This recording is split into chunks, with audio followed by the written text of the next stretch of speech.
അൻവറിനെ പറ്റി പരിശോധിക്കണമെന്ന് പറഞ്ഞുകൊണ്ട് ഗവർണർ കത്തയച്ചിട്ടുണ്ട്, ഈ പറഞ്ഞ മറ്റു കാര്യങ്ങൾ പരിശോധിക്കുന്ന കൂട്ടത്തിൽ.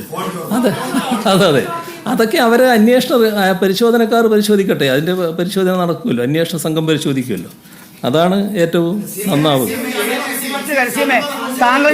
താങ്കളുടെ പൊളിറ്റിക്കൽ സെക്രട്ടറിക്കെതിരായ പരാതി ചോദിച്ചപ്പോഴാണ് CM ആ മറുപടിയിലേക്ക് വന്നത്. അതുകൊണ്ട് ദയവേത് അതിനും കൂടി ഒന്ന് മറുപടി പറയണം. അത് എന്താ സംശയം? അദ്ദേഹം CPIM-ന്റെ സംസ്ഥാന കമ്മിറ്റി അംഗമാണ്. പാർട്ടി നിയോഗിച്ച് എൻ്റെ ഓഫീസിൽ പൊളിറ്റിക്കൽ സെക്രട്ടറിയായി അദ്ദേഹം പ്രവർത്തിക്കുകയാണ്. മാതൃകാപരമായ പ്രവർത്തനമാണ് അദ്ദേഹം നടത്തുന്നത്. ഒരു തരത്തിലുള്ള തെറ്റായ കാര്യവും അദ്ദേഹത്തിൻ്റെ പക്കലില്ല.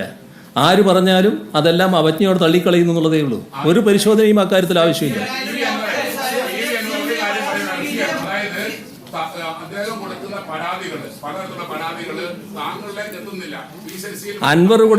അൻവറോ മറ്റുള്ളവരോ കൊടുക്കുന്ന പരാതി അതേപോലെ സ്വീകരിച്ച് നടപടിയെടുക്കാനല്ല ശശി അവിടെ ഇരിക്കുന്നത്.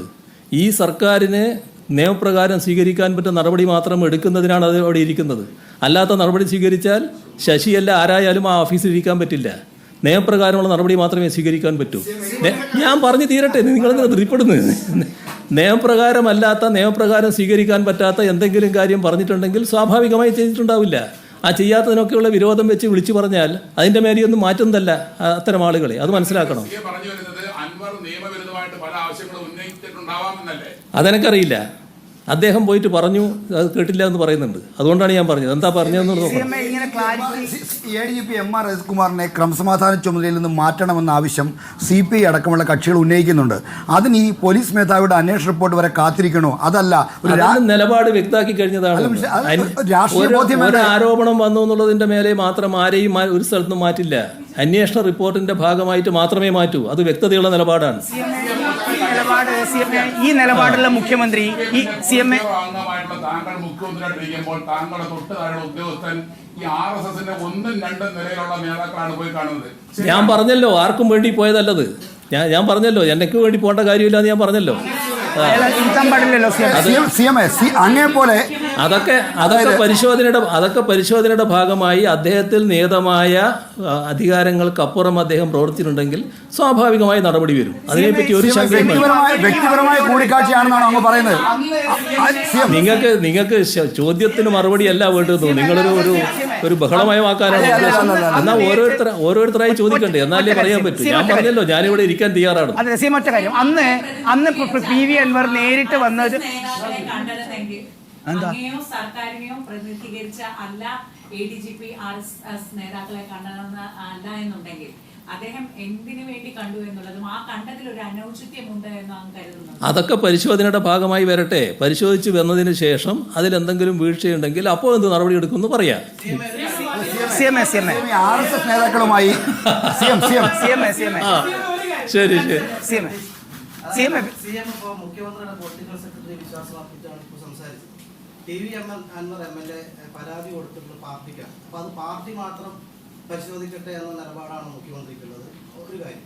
മറ്റൊന്ന്, വിജിലൻസ് അന്വേഷണം നേരിടുന്ന ഒരു ഉദ്യോഗസ്ഥൻ ADGPയുടെ ക്രമസമാധാന ചുമതലയിൽ തുടരുന്നത് ശരിയാണ്? വിജിലൻസ് അന്വേഷണത്തിൻ്റെ ഭാഗമായുള്ള ആദ്യത്തെ വെരിഫിക്കേഷനാണ് നടക്കുക. ആ വെരിഫിക്കേഷൻ നടന്നതിന് ശേഷം എന്തെങ്കിലും ഉണ്ടെങ്കിൽ, ഞാൻ പറഞ്ഞില്ല, ഏത് അന്വേഷണവും നടന്നതിന് ശേഷം അതിൻ്റെ ഭാഗമായി എന്തെങ്കിലും കാര്യങ്ങളുണ്ടെങ്കിൽ അപ്പോൾ ഉചിതമായ നടപടി വരും. അപ്പോൾ മാത്രമേ നടപടി ഉണ്ടാവൂ. ആവർത്തിച്ച് ഞാൻ പറയുകയാണ്, ആരെങ്കിലും ആരോപണം ഉന്നയിച്ചു എന്നുള്ളതിൻ്റെ മേലെ ഉത്തരവാദപ്പെട്ട സ്ഥാനത്തിരിക്കുന്ന ഒരാളെയും മാറ്റുമെന്ന് ആരും തെറ്റിദ്ധരിക്കണ്ട. അത് കാര്യം വ്യക്താക്കട്ടെ. ഒരു ആരോപണം വന്നു എന്നുള്ളത് കൊണ്ട് മാത്രം ആരെയും ഒരു സ്ഥലത്തൊന്നും ഒഴിവാക്കില്ല. അത് സംബന്ധിച്ച് അന്വേഷണം നടത്തി ആ ആരോപണത്തിൽ എന്തെങ്കിലും കഴമ്പുണ്ടെന്ന് കണ്ടാൽ ഉചിതമായ നടപടി സർക്കാർ എടുത്തിരിക്കും. ഇവരെ നിങ്ങളോട് മാത്രമായി പോകുന്നു പറഞ്ഞു. അദ്ദേഹം ചോദിക്കട്ടെ. പറ. ഇക്കാര്യങ്ങളെല്ലാം ഇടതുമുന്നണി യോഗത്തിൽ അങ്ങ് വ്യക്തമാക്കിയതാണെന്ന് CPI ഉൾപ്പെടെയുള്ള കക്ഷികൾ അന്ന് ഇടതുമുന്നണി യോഗത്തിന് ശേഷം മാധ്യമങ്ങളോട് സമ്മതിച്ചതാണ്. പക്ഷെ പിന്നെയും അവർക്ക് ഒരു അവിശ്വാസം ഉള്ളത് കൊണ്ടായിരിക്കുമല്ലോ ഈ ആവർത്തിച്ച് ലേഖനങ്ങൾ എഴുതുന്നു, അതൊക്കെ പാർട്ടികൾ തമ്മിലുള്ള തെറ്റിക്കാൻ വേണ്ടിയുള്ള നിങ്ങളുടെ ശ്രമങ്ങളാണ്. അങ്ങനെയൊന്നും നിങ്ങൾ കാണണ്ട. ആ തരത്തിൽ കാര്യങ്ങൾ കാണണ്ട. താങ്കൾക്ക് അറിയാവുന്നതാണ് CPIയുടെ പ്രകാശ് ബാബു. അദ്ദേഹമാണ് ഈ ജനകത്തിൽ വളരെ വിശാലമായ ലേഖനം 2 വട്ടം പരസ്യമായിട്ട് പറഞ്ഞ്. അതിനാണ് ഞാൻ പറഞ്ഞല്ലോ എൻ്റെ നിലപാട് വ്യക്തമാക്കിയല്ലോ. ആ നിലപാട് ഞാൻ പറഞ്ഞല്ലോ, വ്യക്തമാക്കിയല്ലോ. അൻവറിന്റെ കാര്യം എന്താ? പറഞ്ഞു കേട്ട മനസ്സിലായത് ഈ സ്വർണ്ണക്കടത്തുകാർക്കും അതുപോലെ തന്നെ ഇത്തരം ആളുകൾക്കും വേണ്ടിയാണ് അൻവർ അക്കാലത്തുമായി വന്നത് എന്നാണ്. അങ്ങനെയാണ് അങ്ങേക്ക് സംശയം, അങ്ങയുടെ ബോധ്യം അതാണ്? നിങ്ങളെ സംശയം അതാണെങ്കിൽ നിങ്ങൾ പറഞ്ഞോളൂ, എൻ്റെ വായിലുണ്ട. ഞാൻ പറഞ്ഞ കാര്യം പരസ്യമായിട്ട് പറഞ്ഞു കഴിഞ്ഞല്ലോ. അത് എന്റെ പേരെ ഇട്ടിട്ട് തന്നെ രക്ഷപ്പെടുത്താൻ നോക്കാം. 2 ആഴ്ച മുമ്പാണ് അൻവർ താങ്കളെ വന്ന് നേരിട്ട് കണ്ടത്. 2 ആഴ്ച മുമ്പാണ് നേരിട്ട് കണ്ടത്. ആ സമയത്ത് തന്നെ അൻവറിനോട് പറയാമായിരുന്നല്ലോ CM-ന് ഇങ്ങനെ പരസ്യമായി പറയാൻ പാടില്ല. അതിനുശേഷവും ഗുരുതരമായ ആരോപണങ്ങൾ അൻവർ ഉന്നയിക്കുന്നുണ്ട്. അൻവറിനോട് ഞാൻ പറയേണ്ടത് അങ്ങനെയല്ല. സാധാരണഗതിയിൽ ചെയ്യേണ്ട കാര്യം എന്താണെന്ന് പറഞ്ഞാൽ, ഇപ്പോൾ അൻവർ പറയുന്നില്ലേ മുഖ്യമന്ത്രിയുടെ ഓഫീസിൽ നിന്ന് വിളിച്ചു, ഞാൻ ഫോൺ ഓഫ് ചെയ്തു എന്ന്. ഇങ്ങനൊരു പത്രസമ്മേളനം അദ്ദേഹം ആദ്യം നടത്തിയപ്പോൾ ആ പത്രസമ്മേളനം കണ്ട ഉടനെ തന്നെ ഞാൻ അദ്ദേഹത്തെ ബന്ധപ്പെടാൻ ഓഫീസിൽ പറയുകയാണ്. അദ്ദേഹത്തിന് എന്തെങ്കിലും പറയാനുണ്ടെങ്കിൽ എൻ്റെ അടുത്ത് വന്ന് കാര്യങ്ങൾ പറയണം, ഇതിപ്പോൾ മാധ്യമങ്ങളുമായി ചർച്ച ചെയ്യല്ല വേണ്ടത്, എൻ്റെ അടുത്ത് വരാൻ പറയൂന്ന് പറഞ്ഞു. എൻ്റെ ഓഫീസിൽ നിന്ന് മാത്രമല്ല മറ്റു തരത്തിലും അദ്ദേഹത്തിന് വിവരം കൊടുത്തു. അദ്ദേഹം തൊട്ട പിറ്റേ ദിവസവും പത്രസമ്മേളനം നടത്തി. അന്നും അദ്ദേഹത്തെ കണ്ടു. ഇനി കൂടുതൽ പറയാതെ എൻ്റെ അടുത്ത് വരികയാണ് വേണ്ടത്, അതിൻ്റെ ശേഷം കാര്യങ്ങൾ നടത്തുകയാണ് വേണ്ടതെന്ന് വീണ്ടും അദ്ദേഹത്തോട് നേരിട്ട് മറ്റൊരാൾ പറയുകയാണ്. അതിനുശേഷം 3-ാമത്തെ ദിവസവും അദ്ദേഹം പത്രസമ്മേളനം നടത്തി. ആ 3-ാമത്തെ ദിവസത്തെ പത്രസമ്മേളനത്തിലാണ് അദ്ദേഹം പറയുന്നത്, ഞാൻ മുഖ്യമന്ത്രിയെ നാളെ പോയി കാണും കേട്ടോ. അങ്ങനെയാണ് അദ്ദേഹം വരുന്നത്. അപ്പോഴേക്ക് അദ്ദേഹവുമായി സംസാരിച്ച കാര്യങ്ങൾ റെക്കോർഡ് ചെയ്തിട്ടുള്ള വിവരങ്ങളടക്കം പരസ്യമായിട്ട് വരുന്നു, ചാനലുകളിൽ വരുന്നു. അദ്ദേഹവുമായിട്ട് സംസാരിക്കുന്ന കാര്യങ്ങൾ റെക്കോർഡ് ചെയ്യുന്ന ഒരു പൊതുപ്രവർത്തകനായിട്ട് അൻവർ മാറുന്നു. നിങ്ങളാരെങ്കിലും കാണിക്കും അങ്ങനെ?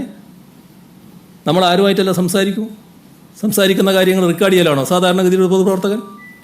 പക്ഷേ ആ കാര്യങ്ങൾ അദ്ദേഹം റെക്കോർഡ് ചെയ്ത് പരസ്യമായിട്ട് കാണിക്കുന്നു. അത് അത്രയും കാര്യങ്ങൾ വന്നപ്പോൾ എൻ്റെ അടുത്ത് അദ്ദേഹം വന്നു, നിവേദനം തന്നു.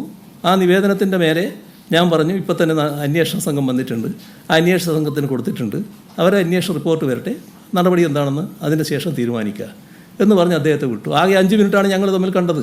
നിങ്ങൾ അരമണിക്കൂർ എന്നൊക്കെ പറഞ്ഞു, അത് വസ്തുതയല്ല. 5 മിനിറ്റാണ് കണ്ടത്. 5 മിനിറ്റ് കൊണ്ട് അദ്ദേഹം എൻ്റെ ഓഫീസിൽ നിന്ന് ഇറങ്ങി പോവുകയും ചെയ്തു. അതാണ് വസ്തുത.